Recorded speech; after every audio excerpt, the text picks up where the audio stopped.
O que é uma pechincha hoje? Oportunidade. O que é uma pechincha assim, para a gente pegar e desembolsar e comprar a empresa inteira, César? A gente está num momento, numa janela assim super interessante, né? Deixa eu abrir o home broker aqui. Começando um pouquinho aí da parte da bolsa como um todo, imagina um dos indicadores mais simples do investidor acompanhar é o indicador PL, né? Relação preço-lucro. Cada empresa você vai olhar de uma forma, lógico que o mais importante é esse PL projetado, o lucro para frente, não para trás. Mas historicamente, a Bolsa Brasileira, acho que nos últimos 15 anos, é negociada um PL em torno de 11 a 12. Então, isso é uma média, assim, a empresa lucra 100, você está disposto a pagar 1.100, 1.200 por essa empresa. Porém, no momento atual, a Bolsa Brasileira está negociando um PL em torno de 7. Então, dá para falar que a Bolsa está barata em relação ao histórico, ela talvez teria que valorizar uns 40%, 50% para voltar nesse PL médio histórico, e nesses momentos a gente tem várias empresas assim, muito interessantes assim, para serem compradas.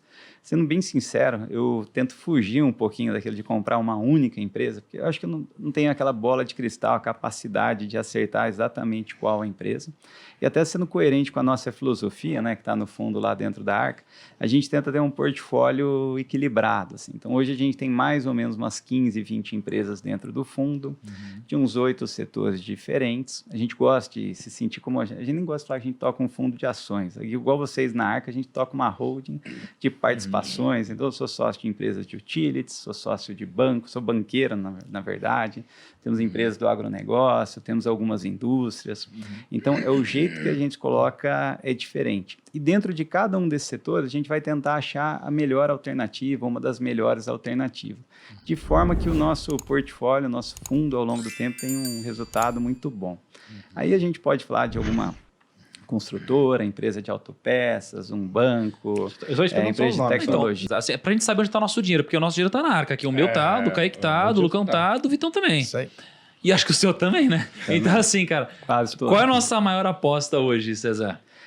Eu detesto essa palavra aposta, né? E as pessoas falam que bolsa é um cassino, e eu concordo, tá? Sendo bem sincero. E eu acho que o investidor fundamentalista, o Velo Invest, ele é o dono do cassino, né? O Lucão é o jogador, a gente é o dono do cassino. Entendi. Vocês deixam eu ganhar um pouquinho, eu boto mais, já é. Mas agora você tá do lado da casa, Lucão. Boa, é verdade. Qual que é a diferença do dono do cassino, né? Ele coloca as probabilidades a seu favor, né? Então, quando você escolhe muito dessas 400 empresas que tem na Bolsa, você escolher 10, 15, eu acho que a chance de você escolher coisas muito boas, se fizer uma diligência muito grande, é muito boa. Então, eu vou fugir do que elas podem falar uma, mas falar de algumas, tá? Porque, inclusive, acho que são complementares. Manda umas 3 aí, vai. Manda umas 3. 3, vai, 3.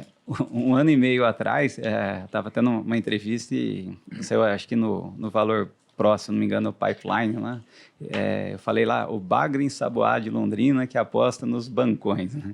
Então era meio que um palavrão naquele mundo das fintechs falar que você tinha Banco do Brasil e tinha Bradesco, né? Então hoje uma posição importante do fundo continua sendo esses dois bancões. Banco do Brasil e? Bradesco. E Bradesco. Bradesco? No caso do Bradesco, através das ações até ordinárias, porque a gente acha que é um pouco mais barato, né? Mas falando do racional do Bradesco, né? Hoje, o Banco Bradesco, as ações ordinárias, existem as preferenciais e as ordinárias, é o mesmo banco. A diferença é que as ordinárias hoje pagam 10% a menos de dividendo. Porém, as ações ON do Bradesco estão sendo negociadas com desconto em torno de 18%. Então, se uma ação está custando 10, a outra está custando 8. Então, a gente acha que esse desconto é um pouco exagerado, a média histórica é mais próximo de 10. Então, a gente preferiu comprar a Bradesco ON. Hoje, o banco está negociando as ações ON em torno de 1,15 vezes o valor patrimonial. Quer dizer, você paga um ágio muito pequeno em relação ao patrimônio do banco para ser sócio do Banco Bradesco. Historicamente, isso é muito baixo. Talvez, assim, no final de 2015, quando o Brasil estava, assim, definhando, chegou próximo desse patamar ali, e no momento atual. Então, a gente acha que está muito barato. Ela está negociando hoje também numa relação para esse ano, preço-lucro em torno de 6, o que é muito barato. Eu acho que é um negócio muito acima da média, assim, rentável, com um belíssimo histórico. Quando a gente fala o banco, tem que lembrar que é um negócio bastante diversificado, né? tem bem forte a parte de investimento, de previdência, de crédito, enfim, está negociando a 6 vezes o lucro. Se eles pagarem metade desse lucro que o banco vai dar, que é na casa dos 28 bilhões em dividendos, são 14 bilhões de dividendo, daria um dividend yield em torno de 8%, 10% com metade do lucro. E quando a gente olha para frente, a gente vê que os bancos estão numa posição muito boa, estão baratos, estão gerando bastante dinheiro, a concorrência está um pouco mais fragilizada agora, dada a desvalorização das ações, enfim, e a gente gosta, assim, acho que é um banco que a gente tem. O próprio Banco do Brasil, acho que na mesma linha, hoje negocia 80% do valor patrimonial, o banco deve entregar um retorno sobre o patrimônio de 18%, então você tem um negócio que está 18% sobre o patrimônio, é interessante. Se você está pagando 0,8%, ele dá 18 sobre o patrimônio, eu estou pagando 0,8 e vou estar ganhando uns 21, 22. Se metade do lucro paga em dividendos, são 10%. O banco é bem focado no crédito do agronegócio, consignado.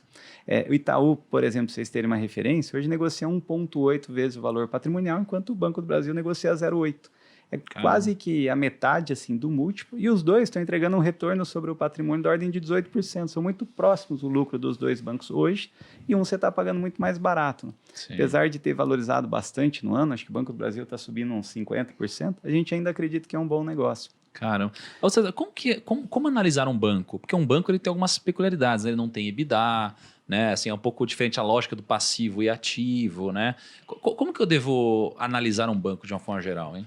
Bom, de uma maneira um pouco mais simples, né? Acho que um banco, ele, de maneira geral, tem vários negócios, né, dentro, mas o principal é a parte de crédito. Um bom banco, ele capta dinheiro barato, né, pagando baixo nas aplicações, muitas vezes, ele não CDB, e tenta emprestar para quem não precisa, que não vai ter um risco de inadimplência, ganhando um bom spread ali com uma boa taxa, né?